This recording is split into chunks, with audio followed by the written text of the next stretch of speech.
Hi, I'm QDC. What we're about to build today is MiniArt's Roman Legionary, and this is a 1/116 scale. Now, this is actually a gift that I received this year. And here's a little bit of a story.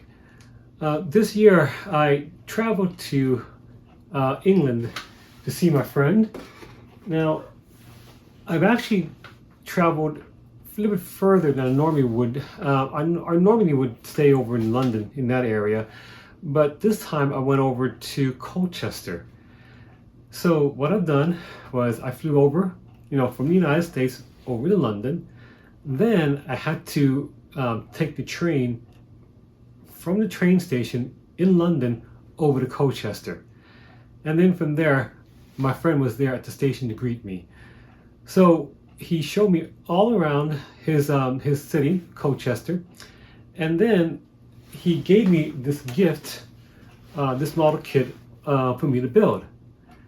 And so this whole entire video would be really just building this kit, which is actually it's a fairly good kit actually, and so it's going to be a good video, I think, and you're going to see my friend in this video as well. So let's go ahead and start building this kit right now. Hi, I'm QDC. Right now we're in Colchester, England, and right behind me is two very broken arches. Now these arches are something very unique here to Colchester. For those of you who don't know, Colchester was part of a Roman town back in the day. And so I'm here with my friend, and he just gave me a present that I'm going to make for you for this video. And it's this one right here. It's the MiniArt Roman Legionary 2nd century AD. So let's go ahead and start building this kit right now. Let's look inside this box. We have one plastic bag containing all the parts and the instruction sheet.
Okay, so right here is my friend who gave me this present right here.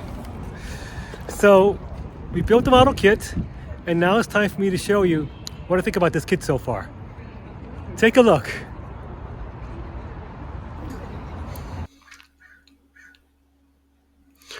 This is the completed model before painting. Overall, I find this kit satisfactory, but it's not the best in detail. The details are not crisp and well rendered. Instead, they look more rounded off and worn. I suspect that the molds used to make this model are worn and needs replacement. Furthermore, the kit quality of each part isn't good. After each part assembled, there were large seams that need to be filled. So a lot of putty were used to fill in the seams. I sanded the excess off to make sure I'd done a good job. I painted the putty to ensure that the seams were gone.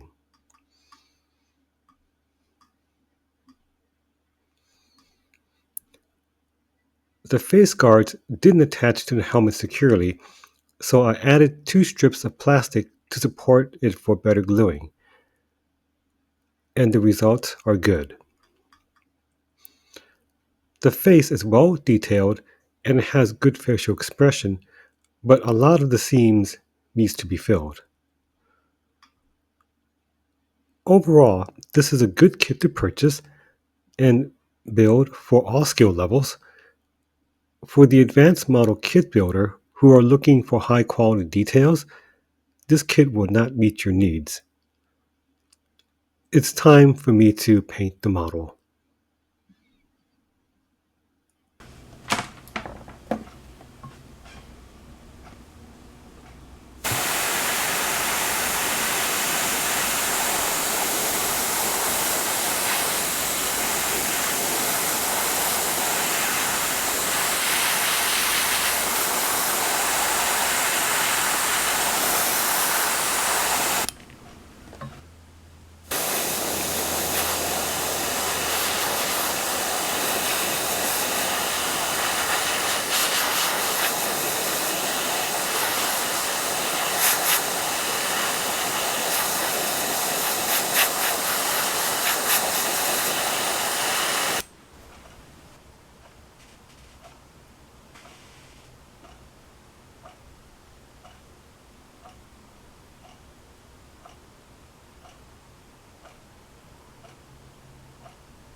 This is the completed model kit after painting. Overall, I've done a decent job in painting this kit. I started painting the armor first. I wanted the armor as shiny as possible, so I used a two-part painting system using alclad paints. The first step is to paint the entire armor with gloss black paint and let it dry. The second step is to spray it again with Alclad 2 chrome paint. The results are a very shiny armor. After that, I painted the kilt, legs, and shoes. The shoes were difficult because of the many straps I had to paint. The hands and arms wasn't difficult to paint. Painting the shield was straightforward, but applying the decal wasn't. The supplied decal was one large set that wasn't easy to use, but I have a solution.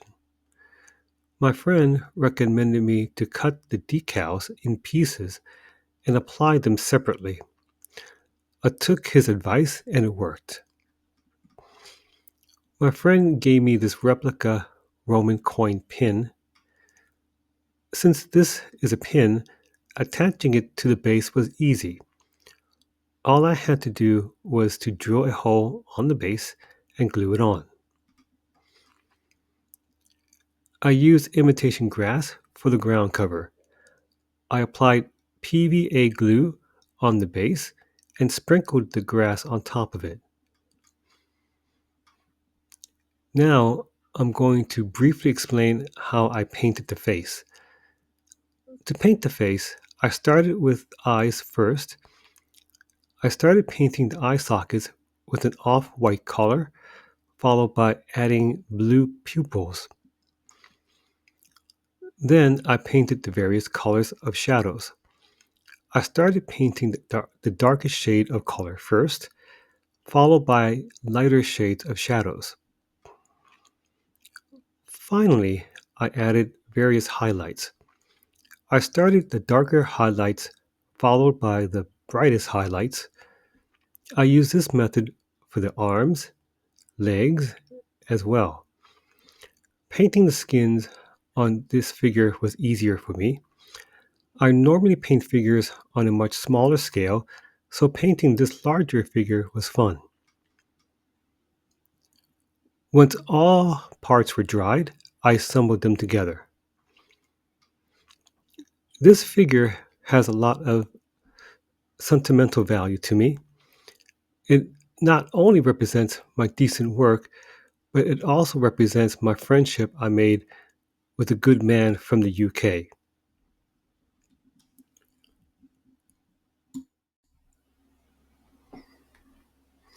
This is a good time to give you a brief history linking my gift to Colchester's Roman past.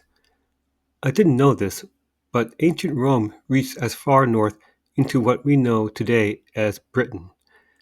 Colchester was the first capital during the Roman era and is the oldest recorded town. Colchester was originally named Camulotanum.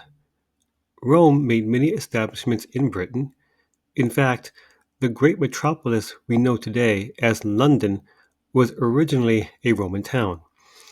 It was originally named Londinium, but shortened to London. Britain was considered the wild frontier of the Roman Empire. Indigenous Britons didn't want to be Romans, so Camulotanum became a strategic importance to hold Romans' influence in Britain. It became a permanent legionary fortress with defensive walls and many soldiers to support and defend it. If you know where to look, you can find some of these walls today. Today, some of Roman's walls in Colchester are either blended in with buildings or destroyed. However, there are open sections of the wall you could see. On the east side of Colchester city center, you can see a portion of the defensive wall. What's unique about this wall is the gate. It's called Balkern Gate. It's the oldest surviving Roman gateway in Britain, and it's the main entrance to the Roman town. Next to the gateway is a small guard room. I walked into this room and it's big enough to live in. I'm not sure, but MiniArt might have based this figure on Colchester's wall because the box art looks similar to the defensive wall with the gate. If you ever decide to visit Colchester and want to know more about its Roman history, then I recommend you visit the castle. It has turned into a museum. It has a lot of artifacts when it was Camulodunum, with a good history that goes with it.